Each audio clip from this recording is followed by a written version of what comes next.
دیکھیں، اگر آپ ایک دن لیتے ہیں سنڈے، اور فار ایگزامپل سنڈے کو کسی کو بھی ڈینگی کا بخار ہوتا ہے، تو سنڈے میں اگر آپ 6 دن ایڈ کریں تو کون سا دن بن جائے گا؟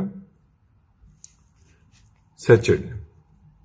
اسی طرح اب آپ ایگزامپل لیں کہ ایک بڑا سارا پیالہ ہے اور اس میں آپ پانی ڈالتے جا رہے ہیں، لیکن اس پیالے میں کیونکہ کچھ سوراخ ہوئے ہوئے ہیں تو وہ سارا پانی آپ کا باہر چلا جاتا ہے، اس میں سے کچھ پانی۔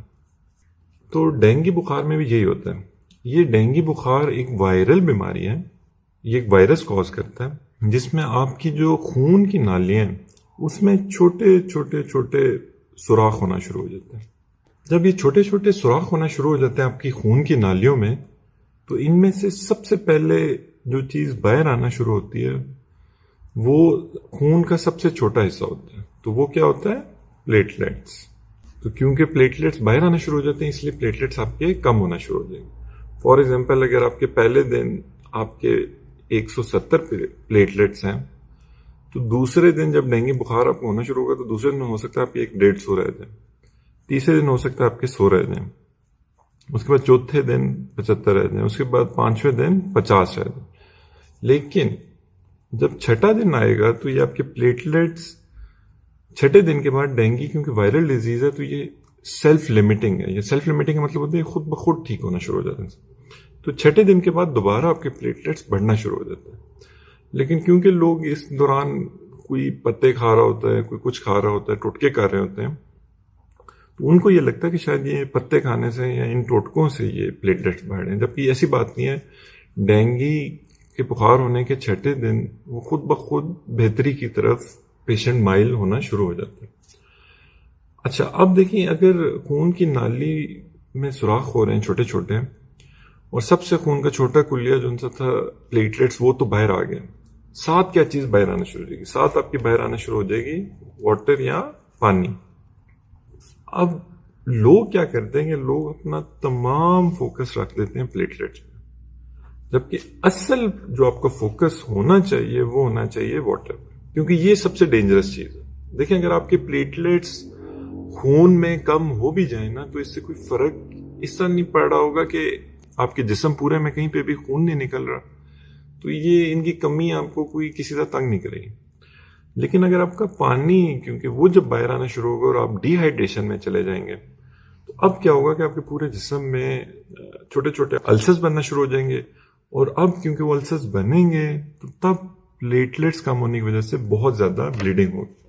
اب اس کے بعد جو اگلا چیز جو ہمیں سمجھنی چاہیے اس میں، وہ یہ ہے کہ دیکھیں، اگر ایک خون کی نالی ہے اور اس میں سے پلیٹلیٹس باہر آ رہے ہیں اور پانی باہر آ رہا ہے، تو اس کو ہم کس طرح مانیٹر کریں گے؟ پلیٹلیٹس کا تو آپ کو پتہ ہے کہ آپ سمپل اس میں بلڈ سی پی کرا لیں گے، لیکن جو آپ کا پانی باہر آ رہا ہے اس کو آپ کس طرح مانیٹر کریں گے؟ اس میں سب سے پہلے آپ اس کا بلڈ پریشر دیکھتے رہیں گے پیشنٹ کا، کہ وہ تو نہیں، اس میں تو نہیں فلکچویشنز آ رہی، وہ ایک اسٹیٹ آف شاک میں تو نہیں جا رہا۔ پھر آپ سائنز آف ڈی ہائیڈریشن دیکھیں گے پیشنٹ پہ، کہ پیشنٹ کسی طرح بھی سائنز آف ڈی ہائیڈریشن میں تو نہیں جا رہا۔ اس میں one of the biggest signs is urination, کہ اگر پیشنٹ پیشاب کرتا رہ رہا ہے تو تب اس کا مطلب ہے کہ پیشنٹ کی باڈی ٹھیک ہے، وہ ابھی تک اس طرح ڈی ہائیڈریٹ نہیں ہوئی۔ ڈینجر سائن تب ہوگا کہ اگر اس کی یورینیشن اس کو آنا بند ہو جائے، یا اس کا کلر جو سا ہے وہ بہت ڈارک ہو جائے، اور خاص طور پہ اگر وہ بند ہو جائے تو یہ ایک بہت بڑا ڈینجر سائن ہوگا۔ پھر ہم پلس پریشر کو بھی دیکھتے ہیں، یہ بھی اگر ڈی ہائیڈریشن میں پیشنٹ جا رہا ہوگا تو یہ بھی اس کی خراب ہونا شروع ہو جائے گی۔ ساتھ ساتھ ہم واٹر کو، کہ وہ جو باہر اسکیپ کر رہی ہے اس کو دیکھنے کے لیے کہ وہ کن کن کمپارٹمنٹس میں جا رہی ہے، تو ہم الٹرا ساؤنڈ بھی اس پیشنٹ کے کراتے جائیں گے۔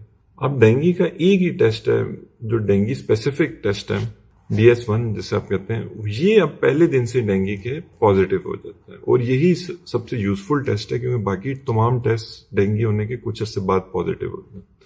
اب آپ نے کرنا کیا ہے؟ دیکھیں، اب آپ نے گھبرانا اس میں اس طرح نہیں ہے کہ آپ سمپلی آپ فوکس کریں گے آپ پیشنٹ کو کس طرح میکسیمم ری ہائیڈریٹ کر سکتے ہیں، اور کس طرح آپ اس کو ڈی ہائیڈریٹ ہونے سے بچا سکتے ہیں۔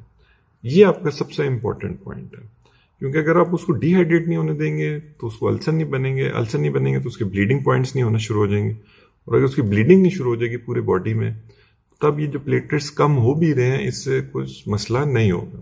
تو یہ ایک بالکل بیسک کانسیپٹ ہے کہ ڈینگی کیوں ہوتا ہے اور کیوں. اور پھر آپ یہ بھی دیکھیں کہ یہ چھٹے دن آپ کے ڈینگی بخار خود بخود جب آپ کو ہوا اس کے چھٹے دن یہ خود بخود یہ بہتری کی طرف پیشنٹ آپ کا ہونا شروع ہو جائے گا.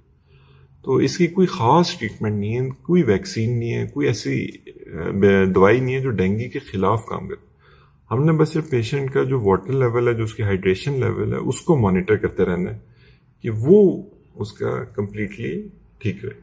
اگر آپ کو یہ ویڈیو اچھی لگی ہے تو اس کو پلیز شیئر ضرور کیجیے گا تاکہ آج کل ڈینگی بہت زیادہ پھیلا ہو, لوگوں کو پتہ ہو کہ یہ ڈینگی ہوتا کیوں ہے, اور یہ کہ اس میں ایک بہت زیادہ خوف و ہراس کی ہوا بھی ہے. تو وہ بھی لوگوں کو جب آئیڈیا ہوگا کہ یہ ہوتا کیوں ہے تو وہ اس کو اچھی طرح مینیج کر سکتے ہیں اس پیشنٹ کو. باقی آپ نے یہ اپنے ذہن میں رکھنا ہے کہ اگر ڈینگی آپ کو ہوتا ہے تو آپ نے ایک ڈاکٹرز اور ایکسپرٹ اوپینین لینی ہے جا کے, تاکہ آپ کو وہ جو مینجمنٹ بتائیں پھر آپ نے اس کے مطابق اس کو فالو کرتے رہیں. تو اگر آپ کو ویڈیو اچھی لگی تو آپ پلیز ہمارے جو یوٹیوب چینل ہے اس کو بھی ضرور سبسکرائب کیجیے گا تاکہ ہم اس طرح کی اور یوزفل ویڈیوز آپ کے لیے بنا سکیں. Thank you so much.